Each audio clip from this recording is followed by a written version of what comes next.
Journaliste incontournable de la télévision et de la radio française, elle s'apprête à présenter le 20h de France 2. Aujourd'hui, on vous raconte l'histoire de Léa Salamé. Née en 1979 à Beyrouth, Ala Léa Salamé quitte son pays à l'âge de 5 ans avec ses parents pour fuir la guerre civile. Elle grandit alors à Paris et décide au collège d'inverser ses prénoms et d'y ajouter un accent pour éviter les moqueries. Après le bac, la jeune fille naturalisée française commence ses études de droit à l'université Panthéon-Assas avant d'intégrer Sciences Po Paris. Elle s'envole aussi à New York pour un an où elle vivra de très près les attentats du 11 septembre 2001. Vous avez tous vu devant votre écran de télévision ces avions rentrer dans ces tours et s'effondrer. Sauf que quand on était en bas, nous, on ne comprenait rien. On pensait juste qu'il y avait un incendie au World Trade Center. Et puis soudainement, ce qui est la première tour qui s'effondre, en fait, moi, j'ai ressenti, on a tous ressenti, on a été propulsés par terre, jetés par terre, éraflés de partout.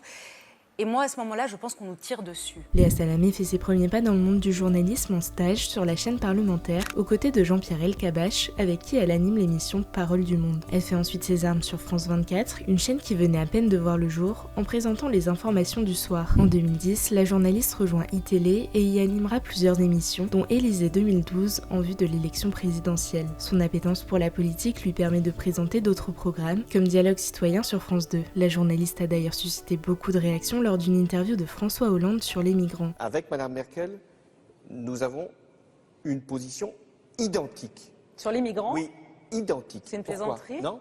Sa spontanéité lui vaudra des critiques tout au long de sa carrière, étant souvent qualifiée de trop agressive et trop dure. Chroniqueuse dans On n'est pas couché pendant 2 ans aux côtés de Laurent Ruquier, elle le retrouvera plus tard dans On est en direct, avant de reprendre seule les rênes du talk show Quelle époque. En parallèle, Léa Salamé rejoint la rédaction de France Inter jusqu'à devenir un pilier de la matinale avec Nicolas Demorand. En 2024, la franco-libanaise arrête temporairement les interviews politiques pour éviter tout conflit d'intérêts dans la campagne des européennes, pour laquelle son compagnon et père de son enfant Raphaël Glucksmann est candidat. En 2019, elle s'était déjà retirée de l'antenne pour les mêmes raisons. À la rentrée 2025, Léa Salamé succédera à 45 ans à Anne-Sophie Lapix pour présenter le 20h de France 2.